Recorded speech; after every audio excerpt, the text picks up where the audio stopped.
What's going on, everyone? Welcome back. Patrick here, and moving on to the next example where we got to find f prime a for this function x plus 6 over 4 minus x, and we're going to use both of the definitions to find that derivative, right? So exact same process like we were doing in the previous examples. So the first definition, we got the limit as h approaches 0 of f of a plus h minus f of a all over h. So it's going to be a lot of algebra for this one. So a plus h, we would plug in for the x values. So we'd have a plus h plus 6 all over 4 minus, and you got to make sure you put that a plus h in brackets there. So we're subtracting that whole bracket. Minus f of a, which would be a plus 6 over 4 minus a all over h. And we're going to be when we're dividing by h, that's the same as multiplying it by 1 over h. So I'm going to write it like that instead. So let's simplify this here. So if we simplify all of this, we'll have a plus h plus 6 in this numerator here. All over, distribute that negative inside, we'll have 4 minus a minus h minus a plus 6 all over 4 minus a. And we're going to be multiplying this by 1 over h. So what we want to do is take these fractions and combine them into one. And so we need a common denominator. Notice that these denominators are different. So what we got to do is multiply this denominator by 4 minus a. And that means we got to multiply this numerator by 4 minus a as well. This denominator we got to multiply by 4 minus a minus h, meaning that this top numerator, a plus 6, we got to multiply by 4 minus a minus h as well. So if we continue this here, we'll have the limit as h approaches 0. So let's combine all of these into one fraction. So we'll have a plus h plus 6 times 4 minus a minus a plus 6 times 4 minus a minus h all over 4 minus a times 4 minus a minus h. And this is still all going to be multiplied by 1 over h. And now what we got to do is simplify all of this. So we're going to have to FOIL out these two brackets here in the numerator. And it's going to take a little bit long because we got 3 terms in both of these brackets. So told you this one's going to be a lot of algebra. So we got the limit as h approaches 0. If we FOIL all this out, so multiply these two, and then these two, we'll have what? 4a minus a squared plus 4h minus ah plus 24 minus 6a. I think that's all good. And then we'll be subtracting, and then this bracket that's coming up here is going to be these two brackets FOILed out. So there's going to be 6 terms. Got to multiply all of this stuff. So we'll have 4a minus a squared minus ah plus 24 minus 6a minus 6h. And this is all still over 4 minus a minus h. And this, all of this is still all this bracket. We still got to multiply that by 1 over h. Okay, but what's nice here is that a lot of these terms are going to be the same as a lot of these terms. So a lot of stuff should cancel out. So notice the 4a, we're going to have to distribute this negative inside the bracket, so all the signs are going to change. But notice this 4a minus 4a, that'll cancel out. This negative a squared, negative plus a squared, those would cancel out. We'll have 4h, that won't cancel out with anything. We'll have negative AH, negative is positive, those would cancel out.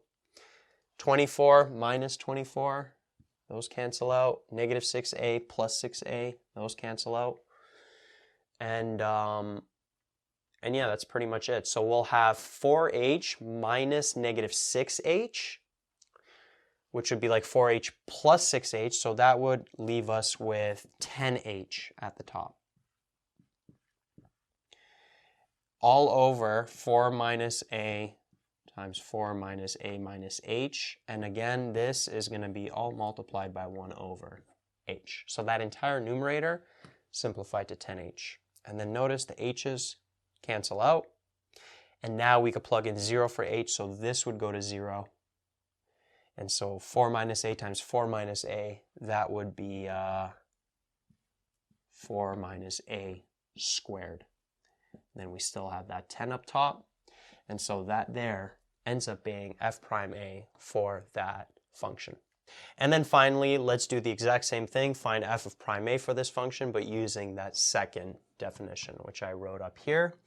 So we'll have the limit as x approaches a, f of x is x plus 6 over 4 minus x, minus f of a, which would be a plus 6, over 4 minus a, all over x minus a. And dividing by x minus a over 1, that's the same as multiplying by 1 over x minus a. And we're multiplying that whole expression there. So I'm going to erase this here. We got to combine these into one fraction. What's nice is that combining these is going to be less hectic than when we combine them in the first definition. So we got to multiply this by 4 minus a, meaning the top we got to multiply by 4 minus a. We got to multiply this by 4 minus x, meaning this we got to multiply by 4 minus x. And so if we continue this here, we'll have the limit as x approaches a of x plus 6 times 4 minus a minus 4 minus x times a plus 6. Yeah, it's all good. All over that common denominator of 4 minus a times 4 minus x. And then this is still all going to be multiplied by 1 over x minus a. And now what we got to do is FOIL out this and then FOIL out that. So if we continue this here, actually, you know what? Let's continue it here just in case I'm going to need more room. So this I'm going to continue here. We got the limit as x approaches a. If we FOIL out these two brackets here, we would get 4x plus 24. Let me just keep track here. 4x plus 24. Then we got to multiply the negative ax minus 6a. And then we're going to be subtracting these two brackets FOILed out. So we'll have 4a plus 24. Then we'll have negative ax minus 6x. All over 4 minus a times 4 minus x. And this is still all going to be multiplied by 1 over x. So I don't want to erase this here. Or, sorry, 1 over x minus a. So I'll write it there. All of this, there's going to be another bracket here, that 1 over x minus a. You want to write that. Just let me make sure that we're all good here before erasing this. Yeah. So now what we want to do is simplify this, this numerator. Okay, so notice that there's going to be a bunch of things that cancel out. So notice that this negative ax cancel out because we're going to distribute this negative inside the bracket, so all these signs are going to change. And then the 24 minus the 24 will cancel out, and then these don't seem like they cancel out, which actually makes sense. So we got the limit as x approaches a. We'll have 4x minus negative 6x. Those are like terms, so that would give us 10x. then we'll have negative 6a minus 4a, which would give us negative 10a, all over 4 minus a times 4 minus x, and that is still going to be multiplied by 1 over x minus a. Notice here, in this numerator, we could factor out a 10. So we'll be left with x minus a in brackets. Boom, boom. And now we could plug in that a value for all the x's, because this won't be 0 anymore. We canceled that factor out. So plug in a value for x. This is the only x remaining. So we'll have 10 over 4 minus a times 4 minus a, which is 10 over 4 minus a squared, which is the exact same f of prime a that we got for this function using that first definition.